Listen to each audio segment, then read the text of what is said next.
Okay. And just one guy could lose his life over it. That might be. So you think they should stop selling the alcohol during the game then? Yes. At some point, or just... Yeah, if that would help the situation. Because you know how those guys can get out of a game. I mean, they can go through 4 or 5 beers, nothing in a giant. Although I will say this, and I have seen this in action, that they used to do that at certain indoor soccer games when the MISL was there. They'd stop selling beer. That didn't really seem to affect the idiot quotient, because what would happen is the guys knew it. They'd tank up beforehand. You know, it's like, well, you know, I've got a party of 16, and they're the only one there, and they're bringing the beers back to and they're gonna get it. I think enforcement is key. I think penalties are key. Yes. You take the people who do it and slap them down hard. Make an example, almost draconian. You make an example of them. Okay, so when they come out of their liquor-induced stupor and they feel like they've been booted to the skull and they're facing financial penalties, criminal penalties, all sorts of black marks against their record, people of like mind are going to go, oh, well, maybe I don't want to do that. And I think, I like that idea. Just punish the hell out of them the first time around. Yeah. But set an example. It also comes down to, I don't agree with cutting off the alcohol sales. That's not what about there's too much money involved? It's not going to happen. But again, How much money is it going to cost for you to get drunk at a game? Because watered down beers are expensive there. So, what are you going to do? As much as you like beer, it's going to take a little bit. It's ridiculous. But at the same, let's say, they check all IDs. People who are of age can drink. You use wristbands or something like that. Yeah. And you, 2, 3, I don't know, however many beers you want to say maximum you can have at the game, or during how many innings of the game. What about that? Because an average game is what, about 3 hours? Yeah, it's about 3.5. 2.5? Yeah. So, I mean, you can have a few beers and you'll be fine, but you don't want to get stupid drunk. Right. So why not limiting it? But also look at it like this. That's where law enforcement should be taking place, and where the sporting team and the field, along with law enforcement, needs to be very active with that. They need to be proactive. When they start seeing people getting out of hand, it needs to be, you're out of here. Yeah. And if you get into a fight, you're not coming back. Ever. Just have it that simple. And another thing that I find, football games are tailgated pretty heavily, right, obviously.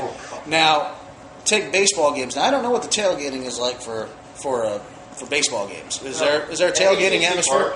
You really can't. You really can't? The parking's not there. Yeah, okay. You really can't. Yeah, that's true. But let's take other ones. I would imagine that such things are prevalent, and I think the idiots or the assholes who do this have a tendency to drink beforehand.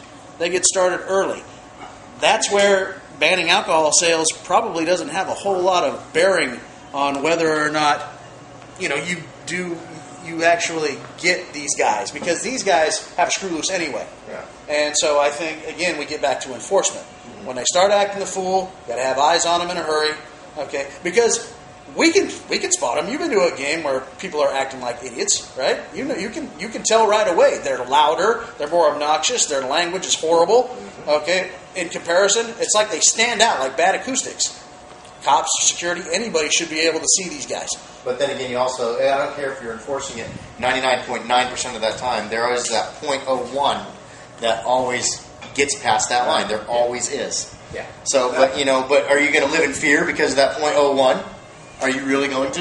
You can't. I wouldn't. Does that mean that maybe they should be checking at the gate for people who are already drunk? You mean like breathalyzing and stuff like that? Yeah.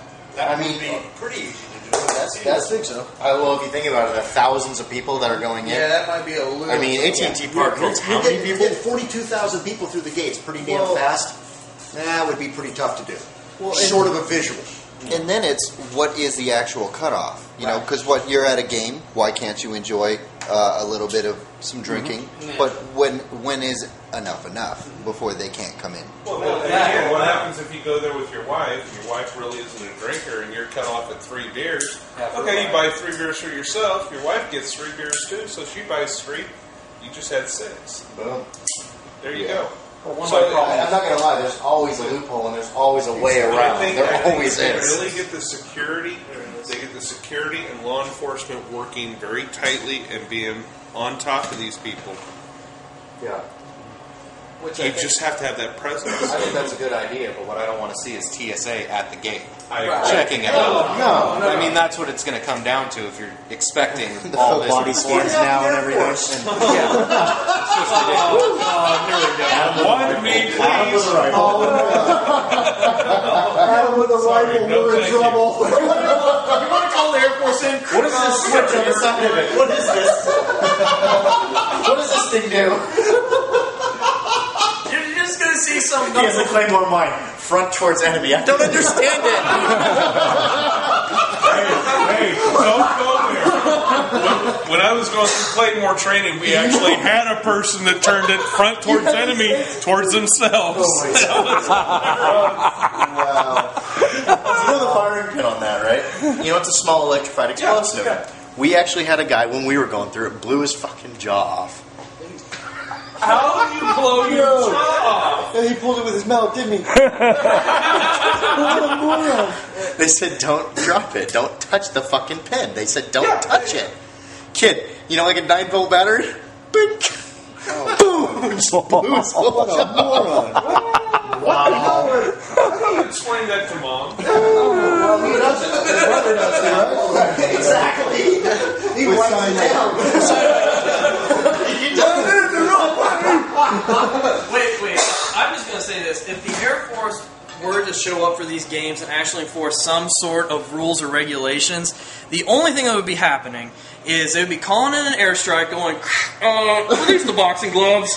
Release the boxing gloves. They're not going to blow them up. Come on. But understand the military doesn't trust the Air Force enough with claymores. Yeah, that's true too. Just like we don't trust you enough with anything more than a 177. And a rubber band. This is the business end, right? I think the take on this, gentleman, joking aside, is the public needs to be made aware of these changes to going to these baseball games, football games, and so forth. If it was put on the ticket itself, there would have to be some sort of acknowledgement on the Ticketmaster site or wherever website where you get your ticket saying, look, if you're going to this game, whatever sports arena, doesn't matter. Here's a list. Here's what you need to acknowledge to. And if you break those rules, you're done. They should enforce it where if it's 3 strikes and you're out. And once on the 3rd strike, say to do something extreme like you're not allowed to go to any more games of this particular season for this particular sport. You know, that would wake people up. How about getting Mr. Fuji from Singapore to Kano?